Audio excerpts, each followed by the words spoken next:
Hello and welcome once again to Nollywood Recap. If you're new to this channel, well, this is a channel where we summarize movies. So why go to the cinema when you can watch a recap? Alright, so if you're a returning subscriber, welcome back. Today I'll be discussing a movie called The Razz Guy. So let's get right into it.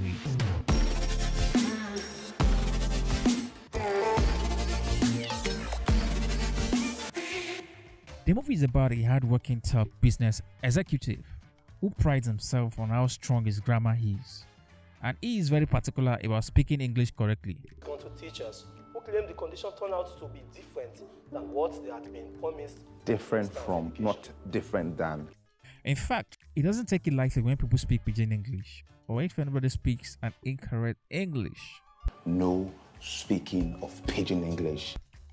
Apart from his obsession with perfect English, to me, it's also rude and demeans people. I mean, it makes people feel small. I am, not am. I am. Apply some basic propriety to your grammar when speaking with me, if you don't mind. His attitude at work creates a toxic environment and poor working relationship with his colleagues. Good enough for the job, except you're some sort of undercover illiterate. You better start doing your job. You really need to start doing your job. But aside from the perfectionism and attitude at work, he still managed to keep a cordial romantic relationship with his girlfriend, Nadine.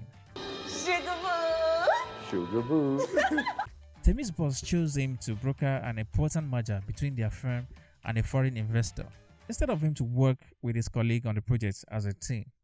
Temi rubs it in his face, insults him, and make jest of him because he's the one that is chosen to handle the project. Girlfriend, look at me. Do it.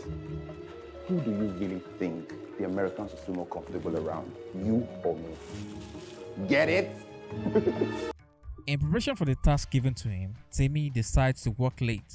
At the same time, a certain cleaner is also working late to collect the trash. So the cleaner enters Temi's office and asks if he could pick up the trash.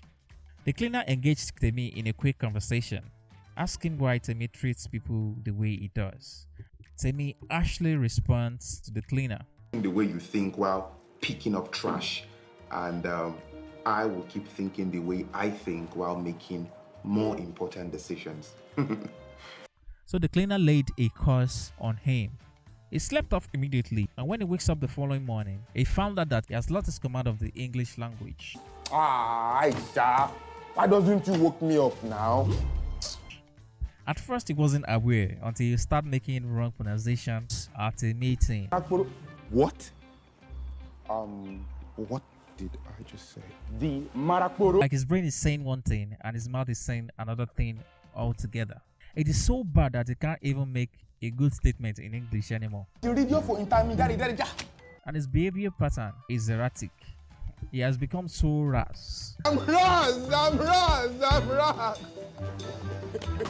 Luckily, he managed to scale through an impromptu meeting with one of the investors. Insurance.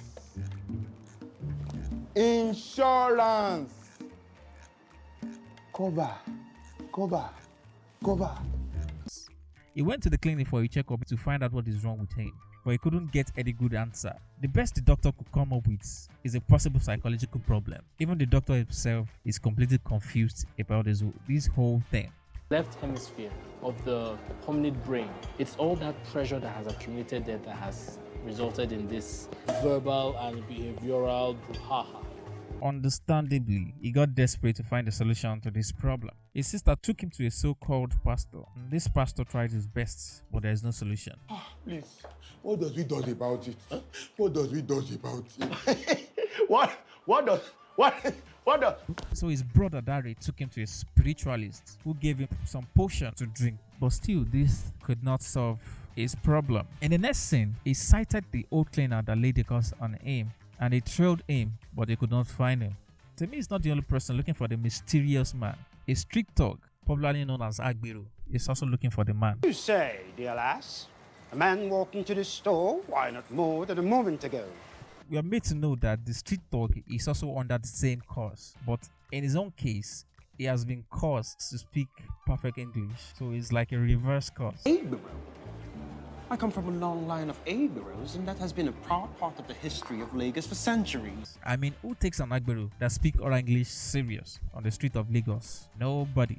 Absolutely nobody. Aspiring to beat me. Me! Hey, me!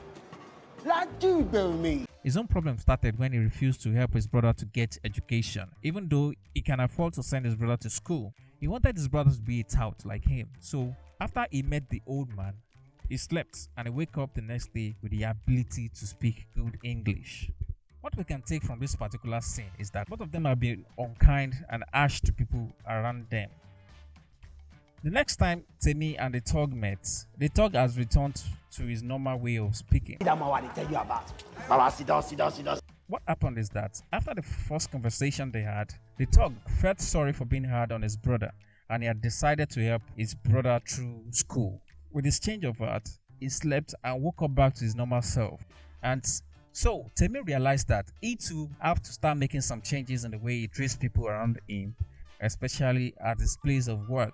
So when he got back to work the following day, he apologized to his team for the way he has been treating them in the past. He also apologized and asked for Pere's assistance for the upcoming presentation. Pere agrees to be his mouthpiece. So instead of being competitors, they become team members, and their presentation was a successful one. It is noteworthy to say that he didn't take all the credit for himself. He gave credit to all his team members and Pere who assisted him with the presentation.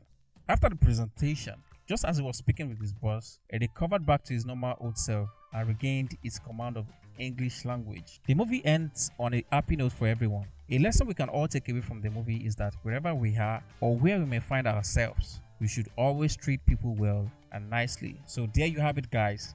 Thank you for watching. Till next time we meet, be safe.